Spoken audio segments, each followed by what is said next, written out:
Mona Eid on koulutukseltaan luokan opettaja ja englannin kielen aineenopettaja. Hän toimii nykyisin THL:n projektipäällikkönä ja vapaana toimittajana.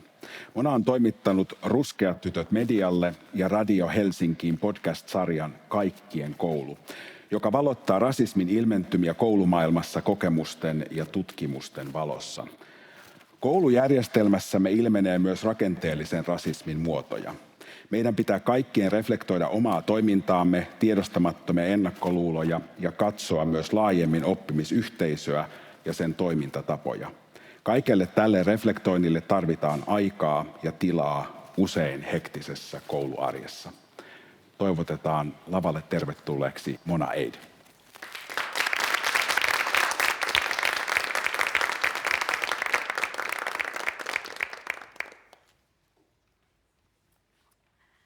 Mä työskentelin joku vuosi sitten alkuopetuksessa opettajana.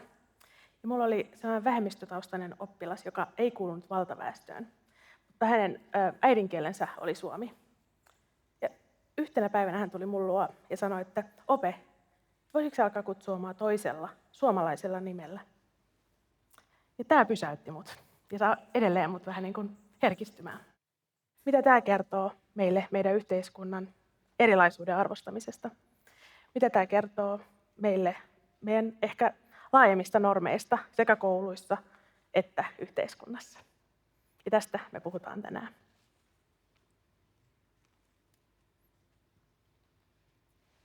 Kun me tarkastellaan koulun toimintaa yhdenvertaisuuden näkökulmasta, niin me voidaan aloittaa sillä, että me otetaan tällaiset normikriittiset linssit, jotka laitetaan nenälle. Ja silloin musta hyvä kysymys on siihen, että kuka me käsitetään ihanneoppilaaksi? Kuka on keskiössä? Esimerkiksi näiden ominaisuuksien puolesta, kuten vaikka sosiaaliluokka, sukupuoli, ihonväri, toimintakyky ja niin edelleen. Ja tätä ideaalioppilaan näkökulmaa voi tarkistella esimerkiksi siitä, että jos me katsotaan vaikka oppikirjoja, kuka siellä näkyy, ketkä siellä näkyvät, ketkä on aktiivisia vaikka oppilaskunnissa, keiden historioita kerrotaan koulukirjoissa, tai ketkä kokee syrjintää ja kiusaamista. Ja yleensäkin sitä, että miten me tehdään erotteluja meihin ja heihin koulussa, erilaisilla kategorioilla esimerkiksi. Opetussuunnitelman tavoitteet ja arvot on tosi yleviä. Kaikkien oppimista halutaan tukea turvallisessa ja yhdenvertaisessa ympäristössä. Ja toivotaan, että oppilaat saa tukea omaan oppimiseensa ja hyvinvointiinsa ja saa mahdollisuuden myös vaikuttaa osana kouluyhteisöä. Mutta valitettavasti tutkimusten mukaan tämä tavoite ei aina käy toteen. Meidän rakenteissa ja toimintatavoissa ja kaikkien oppilaiden kohdalla on myös eroavaisuuksia tämän suhteen. Terveyden ja hyvinvoinnin laitos tekee joka toinen vuosi tällaisia kouluterveyskyselyjä. Ja ne on aika laajoja, sellaisia 200 000 oppilaan kyselyjä koko Suomen alueelta. Eli se otos on iso. Vuoden 2017 kouluterveyskyselyssä kysyttiin syrjivän kiusaamisen kokemuksia vapaa-ajalla ja koulussa. Ja syrjivä kiusaaminen määritellään sellaiseksi, joka kohdistuu nimenomaan henkilöön meneviin syihin, esimerkiksi juuri ihonvärin, kielen, vammaisuuden tai perheeseen liittyvän asian tai uskonnon liittyvän asian takia. Ja tuloksena oli, että vähän alle viidennes alakoulujen oppilaista ja yli 1/4 yläkoulun oppilaista kokee tällaista syrjivää kiusaamista.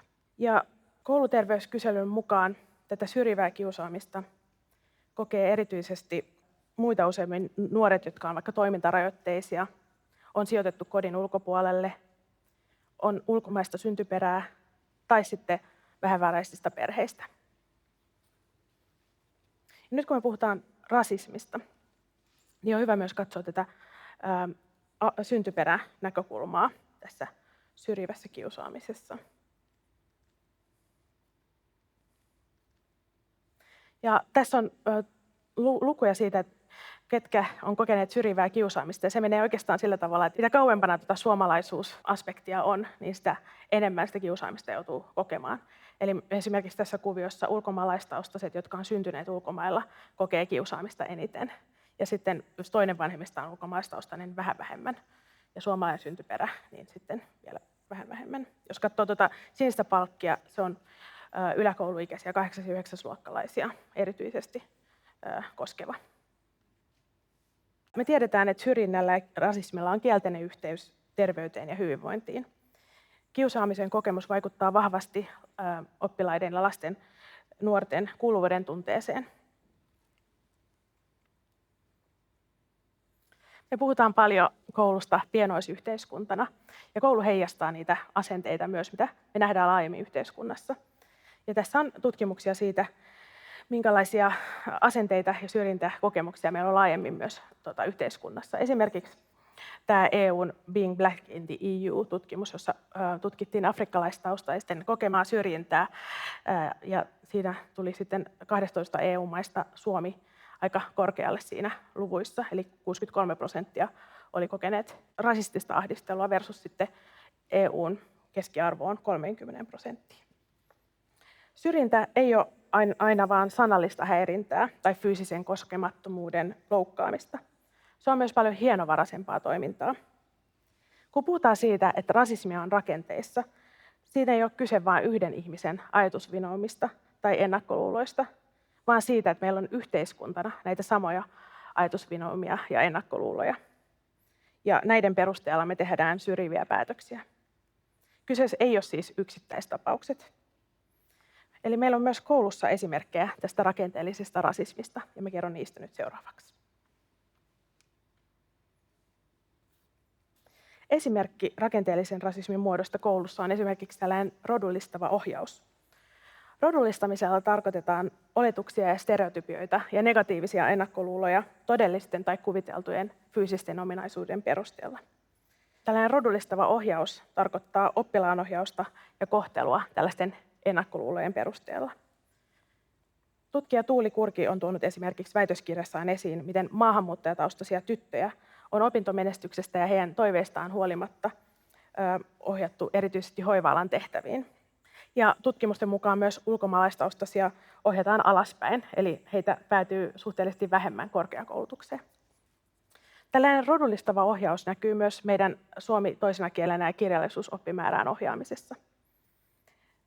Usein suomea äidinkielenään puhuvia näkyviin vähemmistöihin kuuluvia tai sellaisia oppilaita, jotka koetaan ei-suomalaisiksi, ohjataan perusteetta S2-opetukseen. Tämä hyvää tarkoittava tukitoimi voi toimia toisettavana tekona, jos ei meidän opettajat tai kouluhenkilökunta tiedosta näitä omia piiloisia tai tiedostamattomia ennakkoluuloja.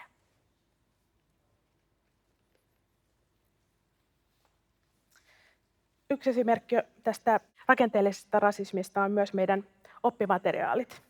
Me ollaan kuultu tässä sarjassa myös tästä suomalaisuuden vahvasta myytistä, ja sitä tietenkin toistetaan myös koulussa. Meillä oppimateriaaleissa edelleen Suomi ja suomalaisuus näyttäytyy todella homogeenisena ja yhdenmukaisena maana. Suomalaisen peruskoulun käynyt oppilas tietää aika vähän meidän kansallisista ja historiallisista vähemmistöistä esimerkiksi. Mitä oppikirjoissa sanotaan esimerkiksi romaneista tai tatareista? Ja saako oppikirjoista tietoa esimerkiksi suomalaisten ja saamelaisten kipeästäkin historiasta? Ja yleensä ottaen tässä on nyt esimerkkinä meidän koulukirja- tai oppikirjatutkimuksesta on tuotu esiin, kuinka etnosentristä ja tällaista länsimaiskeskeistä maailmankuvaa niissä saatetaan välittää. Esimerkiksi vanhentuneita käsityksiä Afrikasta tai Afrikan maista näkyy paljon oppikirjoissa. Ja on hyvä pohtia, kun me katsotaan oppikirjoja, että minkälaisia samastumisen kokemuksia se tarjoaa tällaisille oppilaille, jotka ei kuulu vaikka tähän suomalaisuuden välillä kapeaankin käsitykseen. Olisi hyvä näissäkin miettiä, että ketä kuvataan, ketkä on toimijoita, ketkä on sivuosissa, ketä ei näy ollenkaan.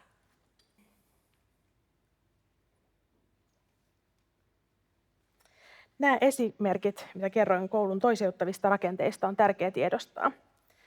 Normien kautta me voidaan tarkastella näitä rakenteita. Normi voi olla tällainen yhteisön positiivinenkin sääntö siitä vaikka, että meidän koulussa kaikkia kohdellaan kunnioittavasti. Mutta normit voi myös rajoittaa yksilön toimintaa silloin, kun esimerkiksi yhteisössä sanotaan vaikka, että pojat ei saa itkeä. Jos poikkeaa tästä normista, niin yksilöä voidaan rankaista esimerkiksi ulossulkemisella. Tällaisia yhteisön rajoittavia normeja tunnistaa ehkä helpoiten sellaiset, jotka ei kuulu siihen ikään kuin pääyhteisöön tai kuuluu vähemmistöön tai on jotenkin marginaalissa. Ja kun me puhutaan rasismista, niin voisi miettiä, että miten meidän koulun ihanneoppilas rakentuu nimenomaan valkonormatiivisuuden kautta ja millaisia seurauksia sillä on. Esimerkiksi sillä, että vaaleat ihmiset nähdään lähtökohtaisesti suomalaisina ja näkyviin vähemmistöihin kuuluvat on aina tietyn polven maahanmuuttajia. Anne-Mari Souto on tutkinut rasismia koulussa väitöskirjassaan ja tämä valkonormatiivisuus tulee myös näkyviin sillä tavalla, että oppilaiden kokemaa tai nuorten rasismikokemuksia vähätellään tai niitä sivutetaan. Tai nostetaan negatiivisia asioita esille tiettyjen kansallisuuksien tai maahanmuuttajien synnyinmaiden yhteydessä. Ja tietenkin näitä normeja ja normatiivisuutta koulussa voi tarkastella myös muiden yhteiskunnallisten asemien kautta, niin kuin esimerkiksi sitä, että meidän ideaalioppilas on usein esimerkiksi valkoinen, hetero, keskiluokkainen ja toimintakykyinen.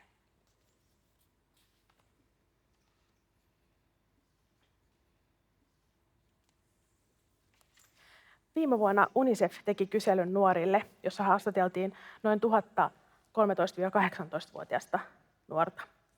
Ja siellä moni toi esiin sen, että aikuiset ei ymmärrä lasten ja nuorten moninaisuutta ja erilaisia taustoja. 40% vastaajista koki myös, että koulussa ei voi olla oma itsensä. Se, ettei voi olla oma itsensä tai ei kuulu joukkoon tai kokee syrjintää, voi aiheuttaa vähemmistöstressiä. Vähemmistöstressi on muun muassa kokemusta siitä, että ei ole samanarvoinen kuin muut, ja se voi aiheuttaa fyysisiä ja psyykkisiä oireita. Mutta vähemmistöön kuuluvat usein kehittää erilaisia selviytymismekanismeja, esimerkiksi koulussakin myös, että se voi näkyä vaikka ylisuorittamisena tai alisuorittamisena, ettei enää usko omiin kykyihin. Kirjailija ja tutkija Bell Hooks on kirjoittanut siitäkin koskettavan esseen, kuinka häpeä voi itse asiassa toimia esteenä oppimiselle.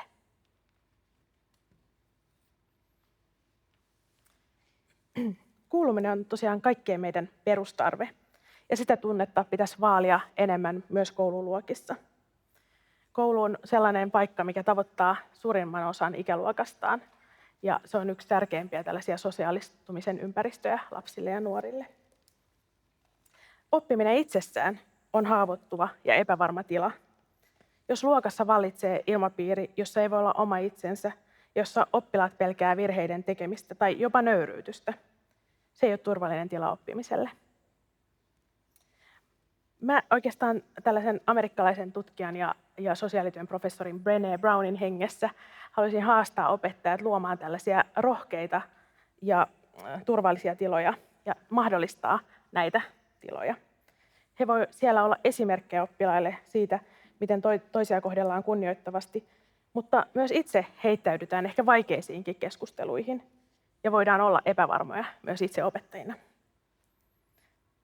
Eli tällainen dialoginen ja rohkea opettajuus voi olla oman haavoittuvaisuuden näyttämistä, heittäytymistä, epävarmuuden sietämistä ja omista virheistään oppimista. Mutta antirasismi ei riipu pelkästään yksilöiden työstä. Se on myös johdon ja rakenteellisen tason työtä. Tasa-arvo- ja yhdenvertaisuuslaki velvoittaa oppilaitoksia arvioimaan ja edistämään järjestelmätasolla yhdenvertaisuutta. Opettajilla ja koulun henkilökunnalla pitäisi olla riittävät ajalliset resurssit kohdata oppilaat kiireettä ja yksilöinä ja antaa heille tarvitsemansa tuki. Liian isot ryhmäkoot ja opettajan työn kuormitus vaikuttaa opettajien mahdollisuuksiin toimia sillä tavalla yhdenvertaisesti ja oppilaslähtöisesti. Maahanmuuttotaustaisista puhuttaessa on tärkeää myös puhua kielellisestä ja sosiaalisesta saavutettavuudesta. Miten taataan se, että monikieliset vanhemmat pääsevät myös mukaan koulun käytäntöihin ja toimintaan?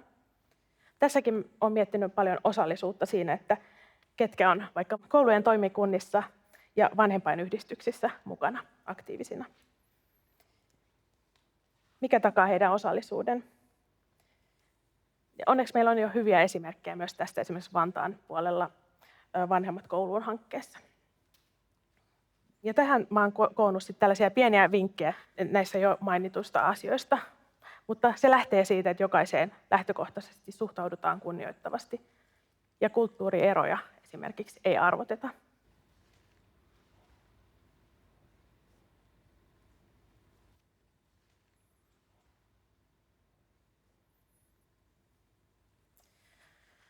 Koulukontekstissa paljon puhutaan monikulttuurisuudesta tai monikulttuurisuuskasvatuksesta ja miten se eroaa tuosta antirasismista.